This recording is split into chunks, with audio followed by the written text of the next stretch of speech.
remember when I finally found out, I think I was wrestling him, especially at SummerSlam. Like when I first thought the idea of wrestling Undertaker, it was always like, okay, I gotta sort of prepare myself. How am I gonna fight Frankenstein? You know, like it's like this big monster kind of match where he's indestructible and you mostly do the selling and nothing seems to hurt. You get thrown around. I don't know. To me, it was like not the Bret Hart technical match that I look forward to, like a Curt Hennig or somebody. But I mean, I could wrestle Undertaker when he was doing that Frankenstein kind of gimmick too. I mean, I can wrestle. I pride myself on being the guy that can wrestle any style.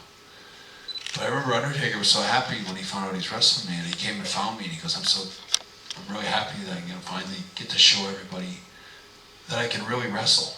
You know, that I'm not just a big Frankenstein-like guy. You know, I want to show everybody that I can really do stuff with you that I haven't got to do with anyone else. And people say those kind of things, and I just know from working with guys that big guys. I wrestle a lot of wrestlers, and working with Undertaker, he was just one of the top caliber professional wrestlers that I ever set foot in the ring with. He was just such a pro, such a leader in there. Always knew every step of what he needed to do. He never ever screwed up. I can remember sometimes punching him as hard as I could and stuff, and he'd just look at me and laugh and go, "Spud," you know. But he was a great guy, had a great capacity to sort of work with you, and I loved the matches that I had with him. In fact, when the network came out about a few weeks ago, the very first match that someone asked me, so what match do you want to watch? Any match ever on a pay-per-view. And I said, put Undertaker, SummerSlam '97, and they played it for me in the little dressing room in Florida, because they don't get the network in Canada yet. And I watched my match with Undertaker at SummerSlam. It was just such a great memory, and the pace we set, and the work itself, and the match, and all the moves. They still hold up as good as anything that anyone's doing today. And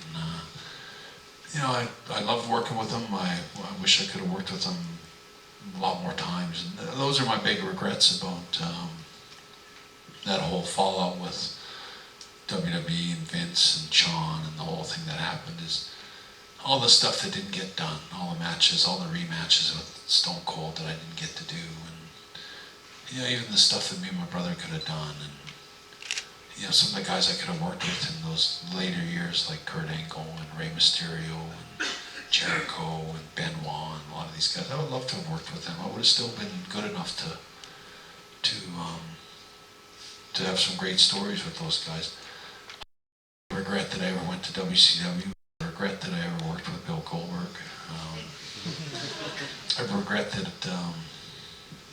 I regret everything, all that happened. I think that I don't blame anything I did sometimes. I don't know what else I could have done different. I followed my conscience. I always told the truth with all those things that happened with Vince and with Shawn and the Screwjob. I mean, you go back and look at the Wrestling with Shadows or my book, or I've always got the same story. It never changes. My story's never altered, or where I change it now to mean it's this now.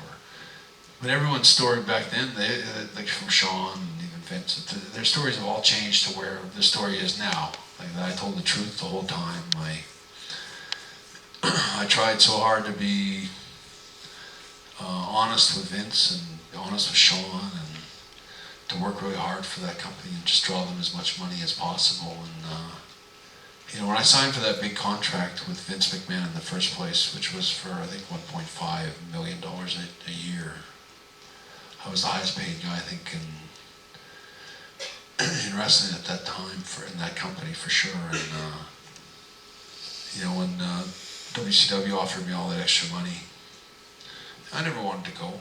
It was never my plan. I didn't approach them. They approached me, and I didn't want to go. And when it all came down, I kind of got squeezed out. I didn't want to go to WCW. I was happy where I was, and they were the ones that Vince decided they didn't want to pay me, and then they decided that they were going to screw me to get, when they got, I don't know why they put the belt on me at SummerSlam when they were going to screw me at Survivor Series.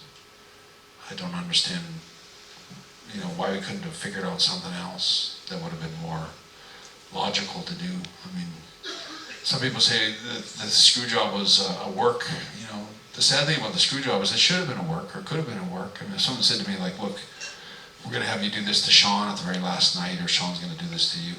And when you finish in WCW in 2 years from now, come on back. I would love to have come. I didn't want to go anywhere. Vince knew that. But, I regret it. I wish that I'd stayed in the company. It's easy to say now, but I believe it with all my heart to be true that if I'd never left the company, I'm pretty sure that my brother Owen would probably be alive today. And I don't think that that whole stunt would have ever happened. It's always bothers me to know that, because I was always very protective of Owen, and he'd always come up to me with everything he did and ask me what I thought, and I know as soon as I heard it, I would have said, why would you do that? Like there's no reason to put your life on the line for a ring entrance, especially where they lower you to the ring and then you're just going to trip and fall. It was a stupid guy that thought up that idea.